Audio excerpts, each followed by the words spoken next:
subscribe.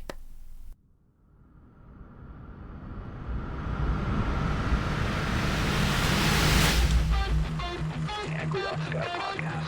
I'm the angry ops guy, hanging by a thread, living on Prozac, the mess from my head, jaded and burned out, ADHD and overdrive, manage your life, running on a wire, I love it, I hate it, I'm past repair, the angry ops guy, just another day. Welcome back to the Angry Ops Guy podcast. Ops Mike here. This week I have another guest, and I'm very excited to have her on. I have Cynthia Mordecai, the Chief Operating Officer and partner of WSI Smart Marketing out of California. Cynthia has been one of my friends for over 5 or 6 years now, since I formally got introduced to her at a convention about 2019 or so. And from 2019 to now, she is literally pushing her way up the ladder to run Ryan Kelly's franchise as the key integrator of his business. And Cynthia, thanks so much for coming on. How are you doing? I'm doing good. Yeah, doing good. And man, I can't believe it's been, when you even said 5-6 years ago, I can't believe it's been that long. Can you Time's believe just that? flown by. I remember Yeah. meeting you in the pool. Yeah. Best way to meet. Pool, hanging out, talking about all the things, ops and work, best way to learn. That was probably my favorite way to get to know you and some other people on the network and just pick your brain, because I think you're brilliant. Oh, I paid her to be on the podcast, by the way. No, you set some context. I shouldn't just say, oh, we met in the pool. What does that mean to people who don't understand Yeah. that? So maybe we can start there for a moment. Cynthia and I met in 2019 at the WSI Global Convention, which was the first one, which was at an all-inclusive in Cancun, Mexico. And she was there. And at that time, I had not gone to a ton of the conventions other than the local ones. And that was when a bunch of us ops people were fortunate to go. Ryan brought Cynthia, Jason and Denise Gervais at the time from Web ROI, WSI Milton. They brought Denise Bowen. And here I am coming in from Peter's agency. So remember, I met you in the pool, and here you are with your mom. Your mom came too, and I'm sure there's a story there. And from there, we've built a friendship over the last 6-7 years. But more importantly, with that is not at all just how we got to know each other, but you have really moved up the ladder, and I mean that with the utmost respect. And I don't want to say a short amount of time, but you have really moved up from the person that I met at that time being an ops person. But obviously Ryan's vision in you of where your potential and where your future will be in the sense of strengthening and stabilizing his agency further as he continues to be the visionary and you are the integrator. So I think it's really important to reflect on. So maybe if you don't mind, give us just a kind of a quick update from that time of who you were and what your role was to where you are now, Miss Chief Operating Officer / partner. By the way, I'm not happy with you about that because number one, I took Chief Operating Officer to distinguish myself. Denise is president. I know. Jack I'm just is managing director. And then all of a sudden you're just like, yeah, I'll take that. And then let's bolt on partner at the end of it to make me look small. So thank you. trying to keep up with you guys. So But tell us about your kind of journey from, again, you've been part of, like you told me, you've been part of WSI and Ryan's franchise for 9 years now, going on 10 years. Yeah. So you're coming up on a major milestone, but kind of quickly tell us like how you moved up the ladder to being a chief operating officer and now a partner of Ryan's tenured agency. Yeah, it's been a wild ride. And I'm pretty sure in 2019, I was an account manager at the time. Because if that was 7 years ago, I was an account manager.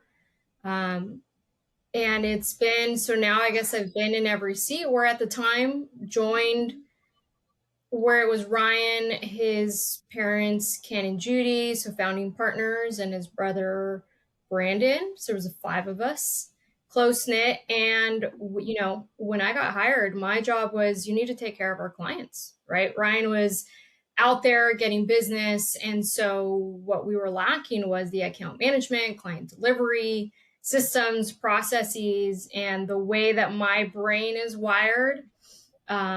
I love a challenge. So I was given the opportunity to say, hey, main job, take care of clients, but also if you can work on some systems. And so as I was working on that, um, realized, we didn't have any, everything was manual, Excel, and it worked at the time, right? It was a one person team in terms of me, account management. And then they started working. We needed to hire another account manager. Then we needed someone else. So then we created a social media division. Then the need of managing people. So became marketing director.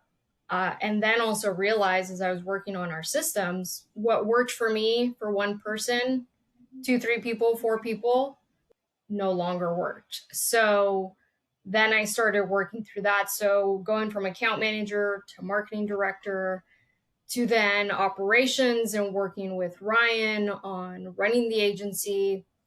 It's been quite a journey. And I think I have to say that also who I was in 2019,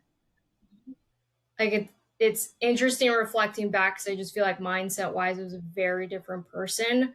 Went through what I like to call my mental development leadership program called 75 Hard. I know you know about it. I've talked about it. There's some people in the network that have done it, but it was quite, talk about the reason why it's so hard. It completely transformed you more on a, I would say mentally. And I do credit that for part of this journey because with that, I grew more confident. I started reading more and just working again on personal professional development. And that allowed me to continue taking on challenges. We had a lot of team turnover. And so with that, I could have just given up. But part of that was this is part of the process. It is supposed to be a challenge. Continue to build, stay with it, remain loyal. So all that was just a huge part of also this journey and why I believe I've progressed is because of that. And also having the support of the team and really Ryan, he's been my partner in all this and a mentor. So for him and his parents to give me the opportunity and it's been a great ride, but yeah, it's been interesting. We've had some interviews this week and I've been talking about my background and that journey. And it's just fun to reflect back on that. Not easy, fun, not easy, but still part of it. Well, you also look at it from the inside out, right? And Yeah. someone like me is on the outside. I have the misfortune of only seeing you, if I'm lucky, once a year in person. And we do our best to keep in touch on a regular cadence on one-on-ones. And we have our ops mastermind with others like Yeah. Denise and Christine and so forth.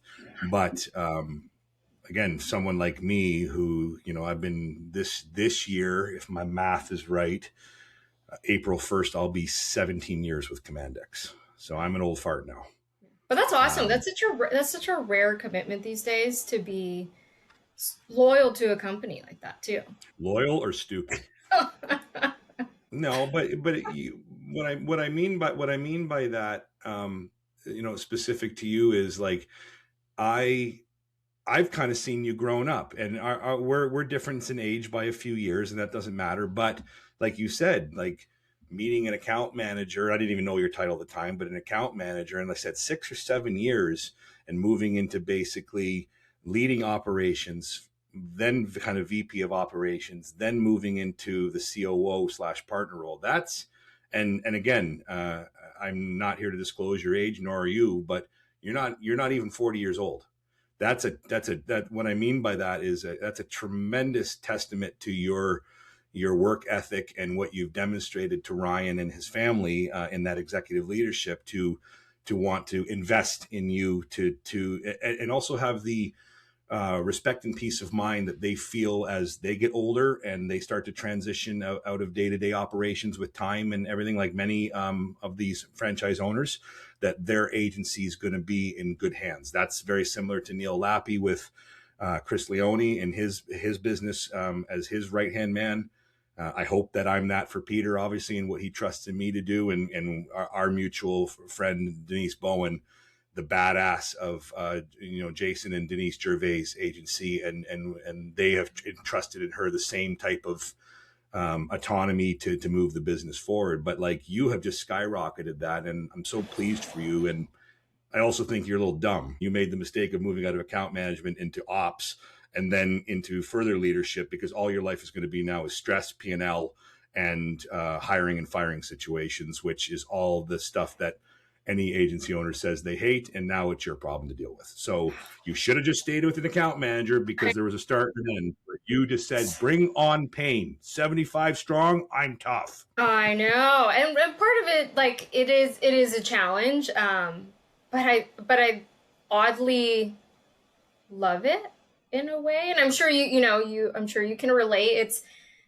And there's certain days that are tougher than others, and staffing can be quite challenging. And I think the leadership, people management is one of the toughest. And there's you can learn about it, you can read about it, but that's one of the hardest things. Is you have different they're humans and personalities, and adjusting per person. So even though as ops people, we're so systematic, like that's something that I've had to learn in leadership, in sort of this gray area of not everyone's the same. Everyone has different learning styles. And it is something to, yes, work towards mastering, but it's always something to improve. And so that constant challenge, again, I think because I'm wired that way, I enjoy it. But yeah, I don't know why I keep signing up for these hard things. I guess it's just, but it's fun. You know what I think it is. Maybe I'm not going to say this for you, but I'm wondering if you align or agree with this, because like you said, it's like, why do we keep chasing more? And I'm not saying more in the sense of money or title, but more is in or leadership and responsibility and the accountability for the big picture. I think what it is for us growing something, like truly growing something. The challenge of how am I going to get there? Like, someone like Ryan or Peter or whatever, they say, this is the target. I'm the boss, I'm the owner. I want to hit X. We need to hit Y. We need to chop this by Z. And how are we going to do it? And that's the puzzle that we have to figure out in 365 days until the fiscal year rolls over. And I think, we're wired, Denise included, Christina Pilarski, another powerhouse, is to attack and not be complacent with that, and through the goods and bads, but see that progress. So it's not the progress of a project anymore, a progress of just an SEO performance of an account. It's the progress of saying, can I build this business to be sustainable and take it to the next level for Ryan, for Peter, and through pain, suffering, and challenge comes that true growth, right? And look, life and business is about survival skills, and you have to learn in the trenches to be able to navigate the ocean, as I say. So that's what I think it is like, and also one more thing before I want you to kind of jump in and say, do you agree? Or Mike, you're out to lunch in bonkers, is the unpredictability. Yeah. I like the fact that every day of my career and my job, I don't necessarily know what's going. You always have a plan of what you want to get done, but there's something new to tackle every day. It's not like a box factory where a box comes, folds, tape, and then go. Every day your brain is stimulated trying to figure something out. And I think that for people whose minds need to be stimulated, that's what you crave versus, oh my God, I'm so, dropping a box. And you're just like, I'm not wired to spend 8 or 10 hours doing the same repetitive task. So That's my perspective. What do you think from your side? Yeah. Am I right, or is it different for you? I mean, I agree, because this, like right now, as I was saying, that there's always every day, while yes, I have my routine and there's workflows and things I need to do, I like that stability and that consistency in the role. But being in this position, there is something that comes up almost every day that kind of keeps me on my toes. And I think that sort of also continues to sharpen or kind of have an edge to it. To your point on, if it was just the same thing every day, that mundaneness, that could be a challenge. There's a part of that I do enjoy, and I think there's a lot of success in the boring, but the piece to the complexity levels now, the challenges that we deal with, it's something that I'm still learning, that I'm still need to work and, talk to colleagues like you, like Denise, with business coaches, with Ryan. That does allow me to continue to grow and then also help the agency. And also to your point on, you said earlier, same things for the inside out. Part of sort of really working on leadership and doing some reflection on my strengths and my weaknesses and opportunities, almost like a SWOT on myself, is figuring out, like, what am I good at? What am I great at? What am I passionate about? And what are my blind spots? Because I also need to be aware of what I'm not good at. And that's where Ryan and I work so well together, because we are such yin and yang and quite the opposite. Him visionary, me integrator. So learning that I like to, one of my personal passions, which I have found just helping people grow to that next level, sort of on a, whether it's personal or professional, it's all the same to me. I feel like we're multifaceted, but I love seeing, and that's why I love working with our team, because I love seeing them grow, them progress, them when they first started to seeing them a year later. So helping individuals, and then from a business perspective, now getting to do that with, yes, our clients and businesses and their brands, but our business and our fulfilling our mission. And really from the inside out, how do I better improve this agency so we have better systems, so we can scale sustainably? Like, I have found that I was born to do this. I love business operations, learning about it, and I don't even know all of it. I'm still learning. But yes, I mean, again, to answer your question, I agree.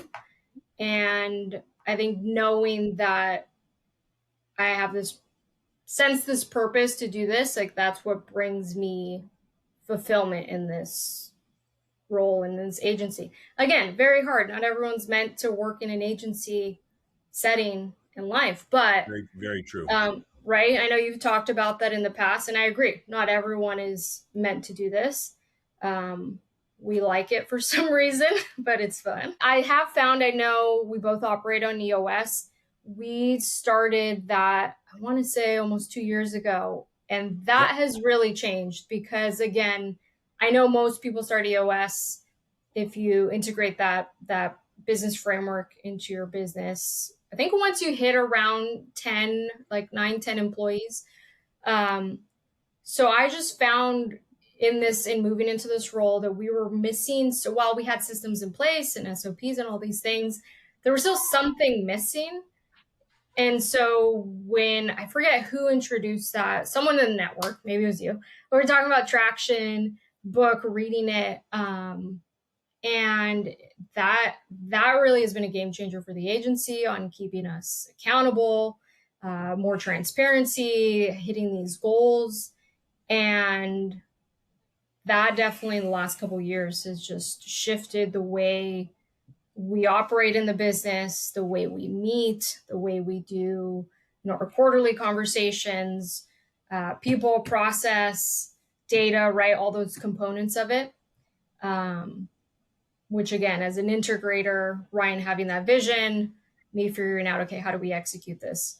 So that's been another piece that I've really enjoyed learning about, and still have a lot to learn about that system. But yeah, that's been just a huge system to implement too. Monster of a. I think I did. I do remember talking to you early on with that, because we adopted EOS about 5-6 years ago.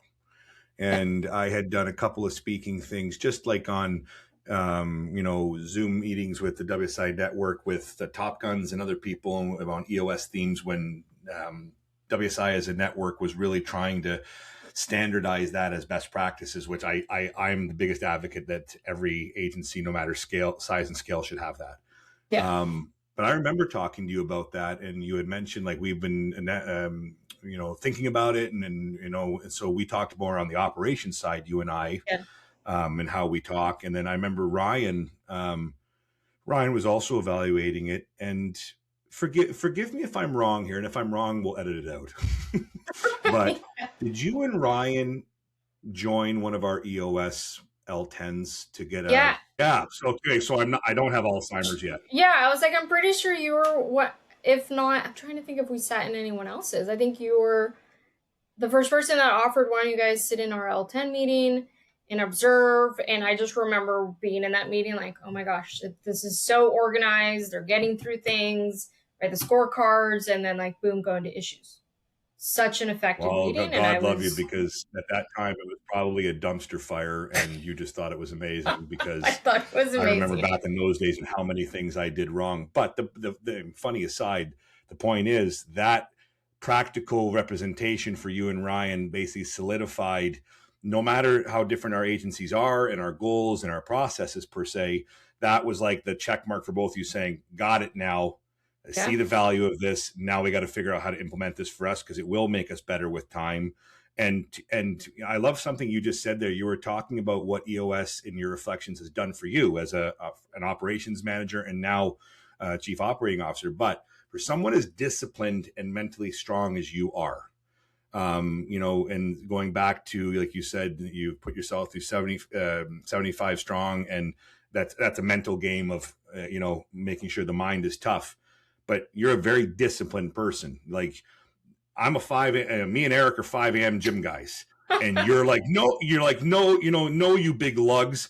My little self is in here pushing more weight than you at 3:30 in the morning. Like you are astronomically disciplined and you are relentless with that. So my point being is, and I'm not making fun of it. I'm proud of you. And I'm like, I've said this to you, I admire that you can do that because I am not putting down the bag of chips to try to, strengthen my mind. I'm not doing it. Hey, whenever I have a Cool Ranch Doritos, I think of you. I still have them from time to time, and I always think of you. I'm like, that's great. When I die, and you fly up to Toronto for my funeral, you're gonna sprinkle some Cool Ranch Doritos, saying, "Oh, he was a decent ops guy." And here, Mike, go with some calories. There you go. Like, yeah, come on. That'll be it. I really have to change my rapport with the people that I love and care about. It's so funny though. That's my favorite flavor too. Always has been. It's great. Yeah, girl. That's why we're friends. Yeah. But going back to talking about the discipline and the punchline I'm trying to get to is, for someone that is personally as disciplined in life as you are, that is absolutely what you crave in business life. So EOS has allowed you to build further discipline for the agency and providing structure, just like you have adopted and built for yourself in life.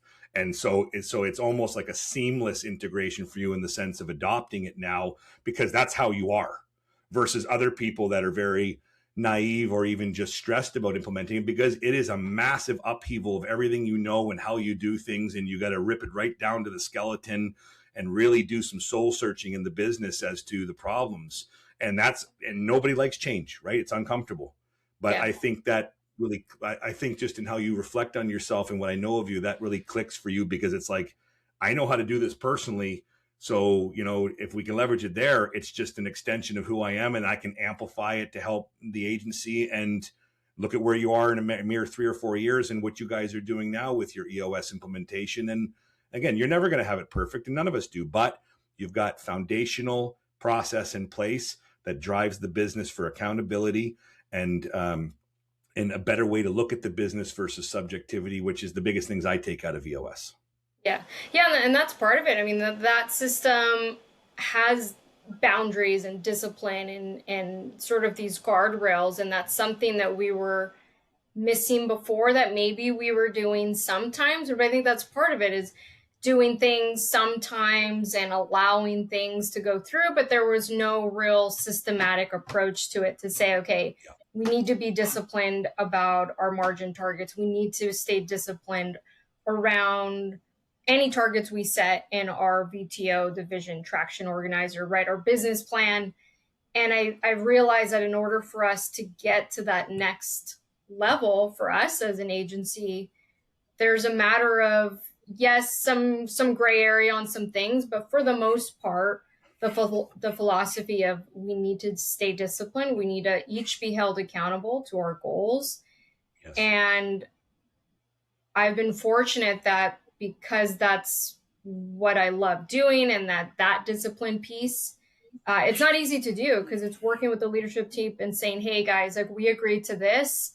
We all need to be on the same page around, these targets, these numbers, and think of a few moves ahead to say, okay, this is where we said we want to be in 1 year, 5 years, 10 years. If we want to get there, like we have to maintain discipline. So yeah, to your point, it's something that when I learned about it, because I am wired that way, it was something that I saw that could really help the agency, the individuals within our business, right, to help them grow and help them succeed. So it took a while though too, because there's so much around it. It's a monster of a system to put in place. So us needing to learn it first is from sort of at the top with management. And we have found now, because there were sometimes we questioned it on, we're kind of doing this already. Do we really need to do this and have it be so systematic? But I knew in talking with you and other WSI ICs and that, yes, like continue it. And now 2-3 years later, like we're seeing the progress and seeing the results from sticking with it. So that's the key right there, is what you said, is sticking with it. You are going to make so many mistakes. I'm talking more for the people listening. You're going to make so many mistakes as you trial things and try to implement things, but stick to the course and continue to layer on improvements. I cannot tell you how many mistakes I've made since Peter told us, Mike, you need to start adopting EOS for the agency with me. But it's refinement over mistakes. Right. You're refining, learning, building better data. Like you said earlier, people is just one of the hardest things for an ops manager / chief operating officer to manage, because it's the unknown of the unpredictability of humans. But right. How do you grow as a person to understand how to get the most out of your staff based on what they're capable of? Knowing, that you can't just robotically attack everybody the same way and push them. So which levers to pull, how to incentivize, how to build goals for them, and so forth. So that's all part of the process, but also how to understand what the agency needs, so that you're not dependent on people, right? You have the seats and the roles that you need, but you are not dependent on an individual because those people will come and go. They will challenge you for money. They will get poached.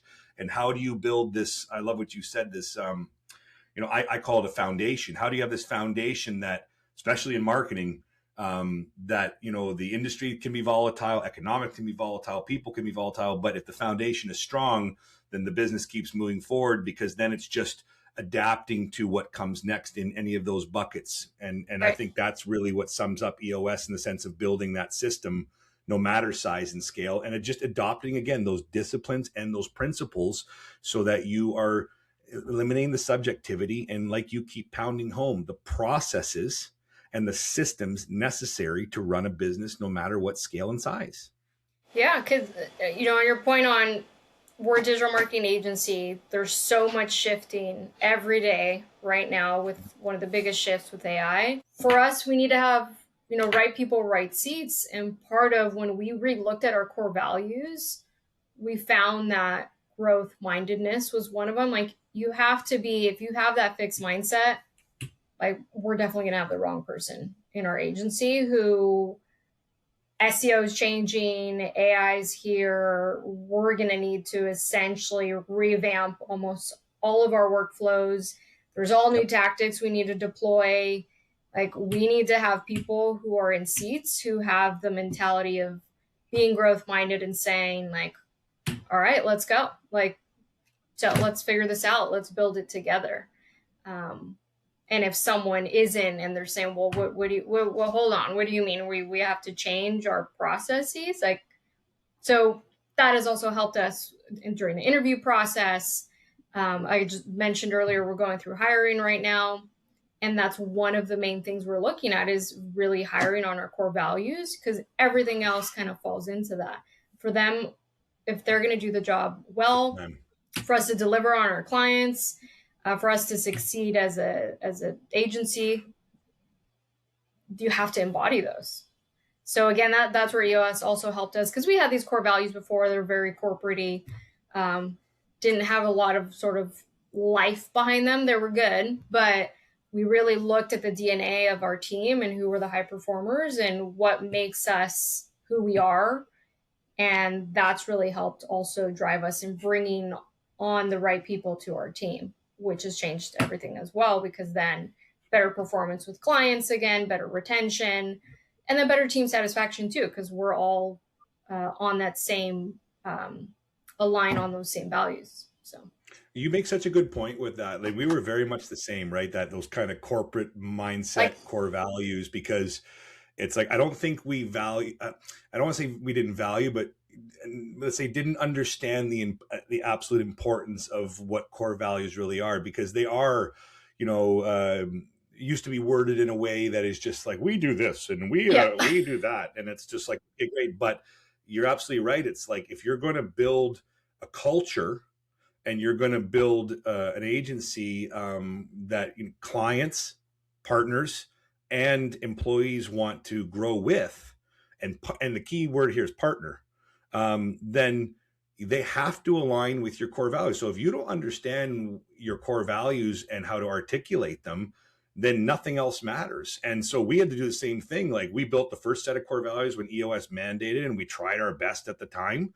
And in the last year or two, with Peter's help and so forth, we revamped them, because I sat there after doing 555 meetings, which are quarterly performance reviews for people that don't know, and so forth, is even our staff was like, what does this even mean? I don't know how to articulate this in what we're talking about when we look at the different things quarter over quarter. And I'm sitting there going, if they don't understand it, and then frankly, I don't really understand it, then is it any beneficial to us? Everything else flows, through that. So, what I did, for example, is I interviewed Peter. I put him on camera because we're remote. And I said, no, I'm just going to record this. And Peter doesn't like to be on camera like that. He doesn't like to be recorded and so forth, but he speaks very well. And I said to him, you have 25 years of owning and facilitating your agency. What do these core values mean to you? And I just let him talk. I recorded it all. And then I recorded a session on my own of what I felt from my lens, which is, again, like you said, the Jekyll and Hyde between me and Peter, you and Ryan. I gave my perspective of what's important for the future and what I believe in, because I'm an integral piece. And guess what? I worked with AI to look at the patterns, the similarities, the differences, to help me figure out 5 to 6 core values that would truly tailor between his legacy and his ownership, my steps to move forward. And I took some feedback from a couple other key team members and bridged that. And I built these. I sent them to Peter, and he's like, I don't have a single change. This is brilliant. But the thing was, it wasn't AI spit out a bunch of vomit. It was using it simply to analyze us and say, how do we make these stronger? Because the passion comes in the words, but sometimes we can't articulate it. So I couldn't agree with you more. And I feel so good about our core values now, because if there is anybody on the team that does not align with those core values, and that includes also clients you're trying to bring on, then they don't have a place in your ecosystem. Oh, yeah. And we've seen that whenever there's a time where we evaluate, I forget what part, was it the people analyzer piece of EOS? Whenever we've seen, and this is where it helps again with EOS, that before, when we didn't have this, without a system, it was somewhat subjective, and we feel like this person is this. So having more of just making it more objective, seeing it on paper, is very much more of an eye opener than just feelings. So whenever we have some sort of issue, if we're going through this people analyzer, we see one that's missing. Either I think you put plus sign if it's all the time, negative if it's not all the time, and plus minus if it's sometimes. When we see that trend of either sometimes or the not happening, one missing, and it's already a gap, and we start to see issues either with that individual or just it's like starting to feel like you can just feel it. And we're such a close, there's 9 of us, right? So we're such a close-knit team. So we'll feel that gap if someone's not is either weak in a core value, not aligning, maybe once was and now isn't, which can happen too. So it's a huge piece, and something that, again, EOS really allowed us to, like, to your point, refine that and also take action on it through how we hire, through how we train our team, how we develop them, and how every day we lead through example with them in conversations and how we resolve issues with clients. And also, you had mentioned how you bring on clients too. We try and do the same thing, right? Trying to get clients that align with those core values, because we want to build, we don't want to be just a vendor. We want to create that partnership to say, hey, we're here to work together. We're your partner in this business, and, you know, your marketing partner, and not just a line item on their. You better believe it, you know, and also what's important to understand about that is, you know, our agencies are not 20, 30 people.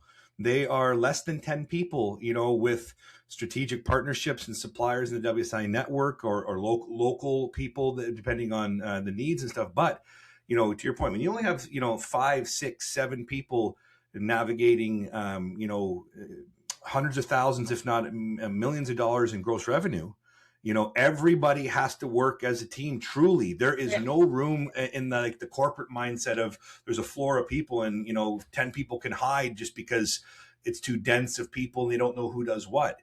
Everybody wears multiple hats in a digital marketing agency and in small business. And to your point, you've got to trim the fat. And to your point, do they want it? Do they get it? And can they do it? And if those don't line up, then you know, what our business coach at the time, shout out Christina Italia if she listens, which she doesn't, but she was a big advocate for me.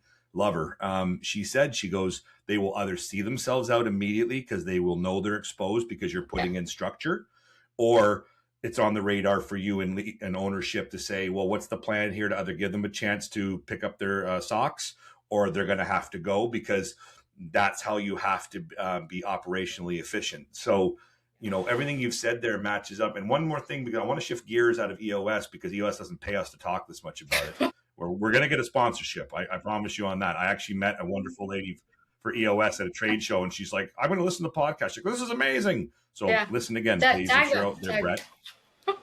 But what I want to give you another piece of credit is, it was either you or Ryan or both of you after that L10 meeting that you came and watched. And you said to me on a session or whatever, it's like, Mike, do you have any advice for us where to start? Right. And the first thing I said to you both, or one or the other, was hire an EOS implementation coach. And to your credit, and I believe this is correct, you and Ryan did do that in the early stages, if not still, but you had somebody to help you work through it, because what me and Peter learned is we needed a mediator between us. We weren't fighting, but we weren't constructive getting to solutions and documenting what we needed to go through the process. And I remember you saying, you know, like, thank you very much. And then, you know, seeing Ryan on some of his speaking stuff in some of our masterminds, or speaking with you one-on-one, and you said, like, we're doing this. And again, look at where you are in 3-4 years versus 6, 7, 8 years of painfully doing it. So that's the biggest tidbit I'm going to give to anybody is, you're struggling with figuring out how to implement EOS. Don't take the burden on your own. If you can budget to get an EOS coach or an EOS implementation coach, shout out Jack Porter Smith, because this is what he does now. If you listen to the podcast, Jack is very, very smart with EOS, and he loves the consulting side. But that's exactly what you need, is basically a mediator to help guide you through all of the stages and help you really think about the business the right way, because again, you need an objective lens. We're too close to it to sometimes look at it in black and white. Oh yeah. Having that outside perspective, that was, you know, Ryan and I would go into, like, because we agree and disagree on a lot of things, but when we get to a point where we're like, okay, is this the right thing to do? Having someone outside of our business was so helpful. And we are still working with a different coach, but we're still working with an EOS coach to help us, because sometimes we run into these to say, well, like, how do we figure this out?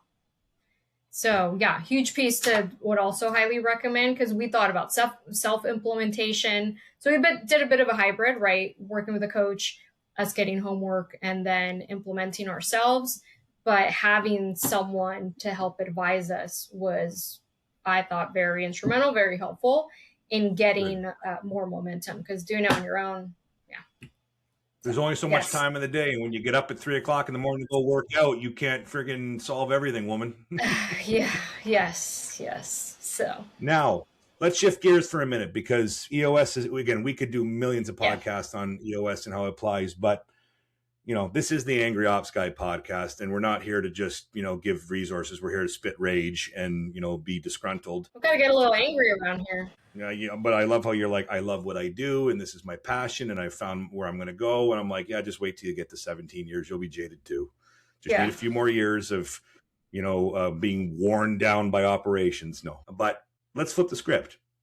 What do you hate about ops? What drives you nuts? Because again, you grew up in ops, and that's why I think you're able to be in the role you are now. Is true integrators grow up in the trenches of all the different levels of technology and account management and project management and clients and working on stuff that then the growing pain is learning the business operations side, but you know how to talk the language of the trenches. So in your kind of retrospect or your reflections of, operations when you were deep in it, and you're still in it because we always are, what drives you nuts? And spew a little venom here, because otherwise I'm going to have a new moniker for this podcast. I know. I feel like you're going to hate my answer because I mean, you know me, I'm like, I don't get very angry. So, because again, I see things, of course, yes, there's things where I get frustrated, I get upset.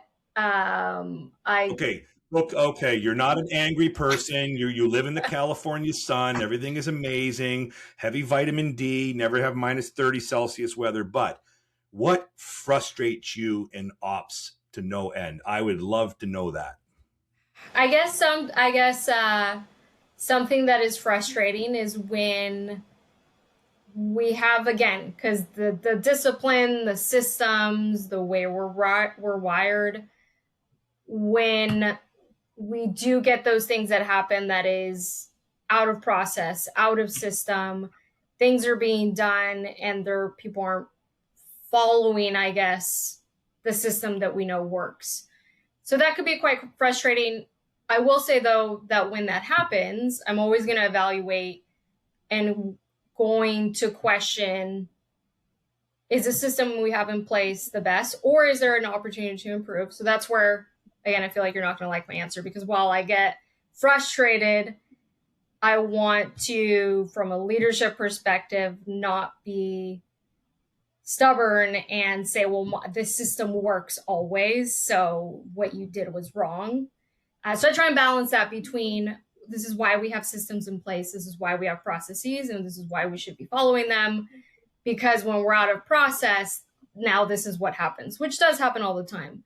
We have a client escalation, a complaint, we backtrack, and it all started likely because something happened out of process. So that can be that's probably the worst answer I've ever heard, and you're never coming back on the podcast again. I know, because this just shows how much mentally stronger you are overall than I am. Number two, the right answer to the question was, what frustrates you the most? Ryan Kelly. You should have just said that right away. Payday was last Friday. You can go at him this week. I'll take the flack in the next mastermind. And number three, you've got to be angry about something. A server going down, staff or whatever else. Tell me that you beat staff with a bat when they don't follow your process. Something. Don't tell me that it's just there's always something better on the other side. Yeah. Well, we've mentioned this. People management is one of the toughest. So whether that's communicating with, Ryan and I do work closely, obviously, so that we don't always meet eye to eye. So that can be a challenge. The part you'll hate about me is me wanting to say, okay, well, where can I, and this is, again, from books I read, where it's like, I want to make sure that I'm being responsible to say, okay, did I not communicate this clearly? So I'm always looking in the mirror to say, okay, if we're having an issue, if Ryan and I aren't communicating well, where am I not doing the best job in communicating something? Do I need to say it more clearly? Do I need to be, I don't know, whatever it is. But I will say that the people management for sure is the biggest challenge, I have to say. I don't get angry about it, but it's the biggest challenge. Number one, I have to read more self-help books. Number two, I need to move to California to be in the sun more. And number three, I need to have you as a mentor to mentor me, because These answers are what's going to get you your next raise and also going to get you on stage at the next convention. I was going to say get a cute dog, but you have those, so yeah. Oh, that helps too. You also have a very cute puppy. He is a sweetheart. He's the best. No, but again, all jokes aside, mad respect to how you look at that, because that is the right way to look at it. But again, that comes from who you are and the self work you've done on yourself to grow, that allows you to be a better operations leader. Because you're right, you can blame everybody for the frustrations. You can get frustrated with leadership decisions. You can play the woes me. I do that a lot sometimes in my own head, why this and why that. But you do have to look in the mirror. What am I doing wrong? How can I improve it? There's always a better way to navigate it. And like you said, I think you're always very open to continuing to learn and to grow, right? And whether 75 Strong taught you that or solidified that for you, or just it's wired in your DNA, that's you. And hence why we have the best answer when all I wanted to do was swear and get angry there. But in all fairness, I used to get angry when people would quit and all these, and it was so like that would happen. But ultimately, again, like I had to, and to your point, was some inner work and reflection to say, did they quit just because they've been here for a few years and maybe it was just their time, and because we know turnover is going to happen, so I'm not expecting everyone to stay here forever.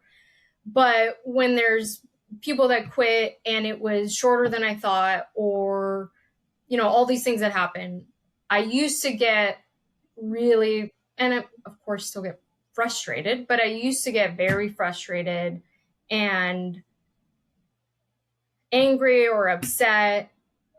And through working and meeting with mentors or some reflection, I realized, well, you're the one that hired them. So let's start with, were they the right person? Did you not coach them well?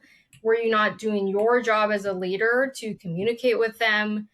If it was a surprise to you, that's a signal that you should watch, because if you were communicating with them, had an open door with transparency, had really built that relationship and trust with them, they should be talking to you, right? And again, even if you do all those things, you're going to have people who don't do that. So I'm not saying that every time, but that's been a big piece, I would say, in the last probably about 3 years or so, 4 years, where I've really been working on that to make sure we're looking, and it's not just me, but from a leadership team, that we're looking at ourselves in the mirror to say, hey, if we're having team turnover or things that are happening, like let's start with ourselves and what are we possibly doing wrong and what can we do to improve.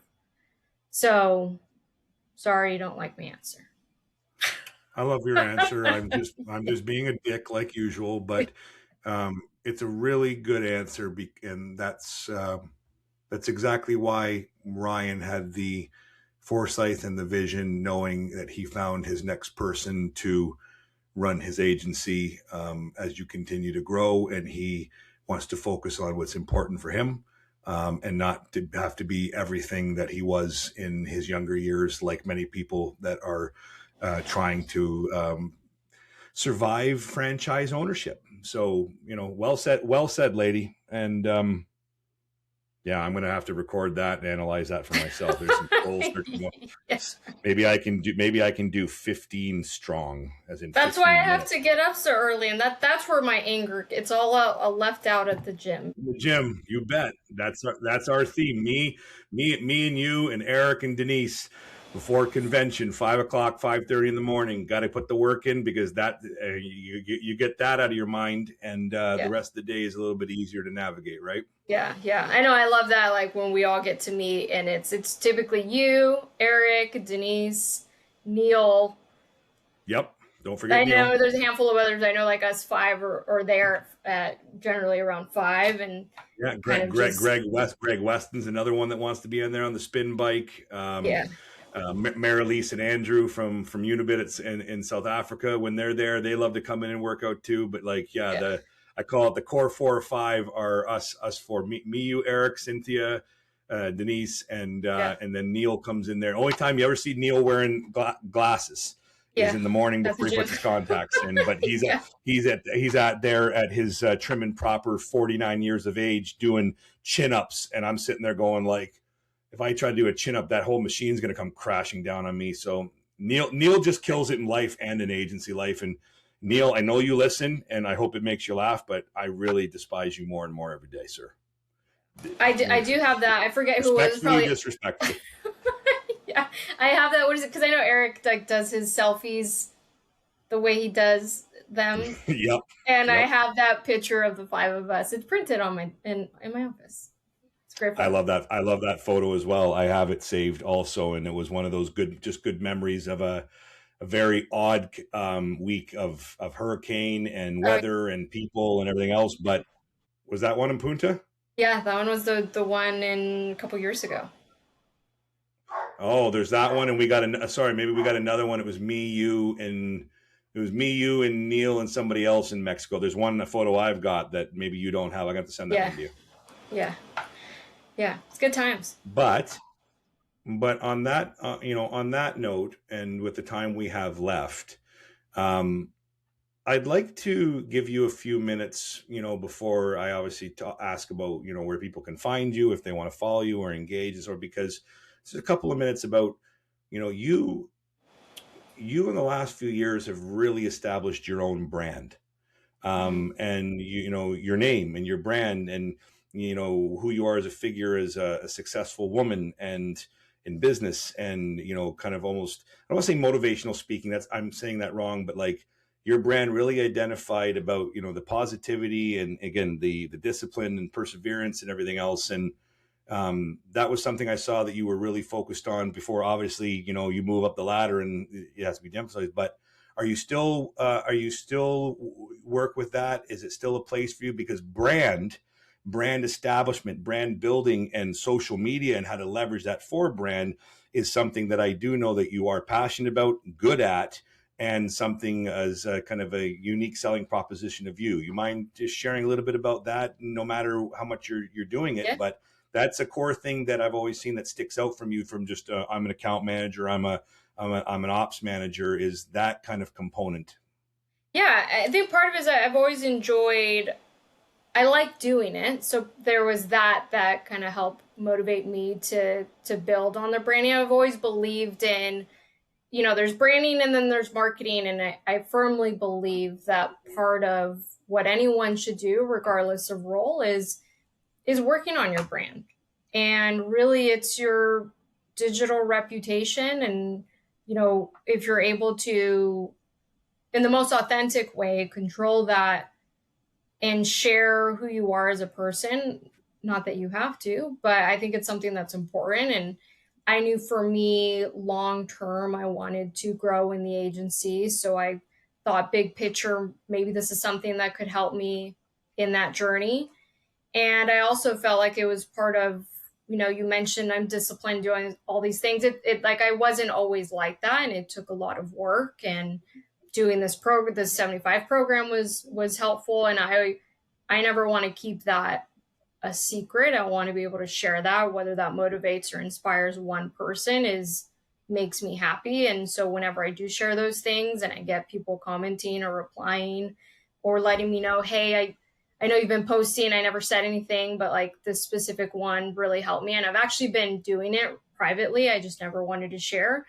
That stuff lights me up. Mm-hmm. And it's something that brings a lot of fulfillment, that if I'm going to have any success, I want to share that with other people because I want them to grow. It's like, if we can all grow and do better, like we're going to have a better, I guess a better world. We'll have great individuals. So I think I feel like it's part of my due diligence to want to share that. And then now going into a leadership role, but yeah, I think it's important to develop your thought leadership, to share pieces on that, to share content. I've scaled it down a bit just with time and all that, but I still maintain it as much as I can on a consistency. So whether it was 2-3 posts a week and now it has to be one, I'm always an advocate on be consistent. If it's once a week, great. Just do it once a week. If it's once a month, do it once a month. Do it to what you can, change it as you need to. But yeah, it's something I've always enjoyed, personal branding. That's why I enjoy PR and all those, that strategy as well. And I think it's important as I mentioned, in any role that you're in, but when you're a key player in an organization, be it an owner or not, when you're a key player, I think it's important to be a brand ambassador of your own agency. And that's, again, why I just think it's important to do to, if you know you want to grow in that organization, I think it's going to help yourself. I think it's going to help the business. I'm always promoting WSI and in my own individual posts, and then doing collaboration posts with the agency. Part of what I want to do is create more brand awareness for the agency and bring that in. So, yeah. And you also did you had a kick-ass speaking engagement at the last convention in when we were at Cancun there, which was around brand, because you are one of those people that has established your own personal brand, but tying it back to how to use that for, like I said, whether it's speaking engagements, which is a big theme for people, and selling from the stage. To your point, you are and are in future going to be the face of the agency. And so if you have that brand and it allows you for local networking and other networking or LinkedIn and so forth, it's going to further help you with business opportunities and other things that are going to help fuel the WSI agency and so forth. So this, like I said, that's a unique, and also digital marketing now more than ever, even though we very lightly scratched about AI and digital marketing, and that, I'm going to have you back if you want to come back, if you're not tired of me, is that, brand is more important than ever in the sense of consistency and accuracy, but also tying brand to marketing. So many people just say, well, this is my business and give me a plan to just generate leads or whatever, but you've got to look at the brand, and you have that component in your experience, in your toolkit, to be able to understand brand, help people fill in the gaps about brand, and then now tie it into your true expertise, which is digital marketing. So that's a really unique kind of asset compared to just, I can do PPC, I can do SEO, but really looking at the brand piece. Yeah, because that's to your point on, sometimes, as we know, one of the biggest challenges is the attribution of how do we make sure this marketing is leading to leads, which is then leading to true business growth. And we could have all the right marketing tactics in place and the best strategy that we are, again, deploying. But if there's a like, you could have a beautiful website, it's conversion optimized, again, optimize PPC campaigns, SEO. But if there's no trust or credibility to your brand, you're not gonna get the leads. So then, like, to your point again, marketing and branding, they have to work. I feel like they're so harmonious; they have to work together. So yeah, it's a piece that I talk about a lot in learning and studying branding from a personal brand perspective, to then to a organization and its brand, and how is that working holistically with the marketing. I think it's a huge piece. It's something I'm still learning about and wanting to delve into more. So, but yeah, I feel like it's a whole conversation around branding, online reputation, authority signals that now that are helping with AI. And again, like, what is it? Trust and credibility is the new currency. Like, that's what's gonna have you be mentioned. What a mic drop right there. I should stop it right there, but I'm not going to. Well said. And again, please remember when I ask you to come back, to have another chat with me. We focus more on brand and, some of those key things, because it is super powerful. And like I said, with the changing landscape, especially in the search engines and how AI is influencing results and discovery of information and brands, brand entity and brand consistency is more important than ever, and tying them together. So I'm definitely going to refocus on that with you. Now, we only got a few more minutes because your ops is probably on fire and mine definitely is. So we've got to get back to what work is supposed to be. But let's wrap up on a couple of personal things. Cynthia has some news to share, and I've bullied her into sharing it. So let me set it up first and foremost. So, Ryan, if you are listening, which you probably don't, she's actually putting in her resignation. I'll make him listen. I'll make him listen to this. So there's the news drop. Okay, Angry Ops guy out. Cynthia's out. See you later. No, I'm just, again, being a dick. But Cynthia is sitting on camera right now, and she looks wonderful, and she is glowing because she has a massive ring light with a 100-watt bulb that's shining on her. And she also thought that she should, make herself look amazing because she thought this was actually going to be video. It's going to go on social media for the brand. I don't do video. But Cynthia, that's all bullshit because I lie through my teeth. And what news do you actually have that I already know, and I am happier than a pig in shit, but I want you to share if you're comfortable? Oh, yeah. So one of my sort of upcoming challenges will be learning how to delegate some of my tasks as I embrace motherhood and start that new journey. So that's going to be fun. I am pregnant. I hit 6 months this week, it's been already quite an experience. I obviously never understood this idea of enjoying being pregnant. And now I get it, where it's just, taking care of myself, eating healthy, doing what I can to have this baby be born healthy and happy. And it also has shifted my perspective on a lot of things and kind of seeing things in a different lens. And it's something I'm so excited about. My husband and I have, we've been talking about it for a couple of years. And so while there's never a right time, we found that we were in a right place, right time. Very fortunate. We have the support with our team and in place, but that'll be quite I love working. So taking some time off will be a challenge for me to slow down and delegate, right, to other people. And it might be the best thing for you in your growth trajectory as a career woman is to get that other set of life skills that will allow you to, because that's what every ops manager struggles with, is delegation. And I'm not trying to say it to steal thunder from your announcement, but it's the truth. So good for you for already starting to realize how you're changing and how you're looking at things. I think it's going to make you an even better chief operating officer when you come back full throttle. Yeah, it'll be amazing. So we're excited for that this year. It's makes me sad to miss convention that's coming up in June, but I will be there in spirit, and probably the best reason to miss. We'll FaceTime you. Don't worry. Hey, Cynthia, what's going on? Hey guys, just here breastfeeding, no problem. This is what you're missing. Don't worry, I got you. Well, I can't 5 a.m. you from the gym saying, "Hey, buddy, how are you doing?" Because that's 2 a.m. California time, and you're like, sorry. I do sleep at 2 a.m. I'm still sleeping at that time. I'm gonna say, and also, you're not gonna be doing. Of course, we're gonna FaceTime. You kidding me? You're you're not there in spirit. You're there. We're just gonna connect you, and we've got the technology to do it. So, we'll make sure you're still there, hanging out with the hooligans. Don't worry. I'm so. You shared that with me only a few weeks ago when we had a private little session, and again, my face dropped on the camera because I wasn't expecting that. I thought you were just like, "Hi, Mike, I want to have an ops question." You're like, "Bam!" But I'm so happy for you and your husband, Chad. Next chapter for you guys. And isn't it interesting that?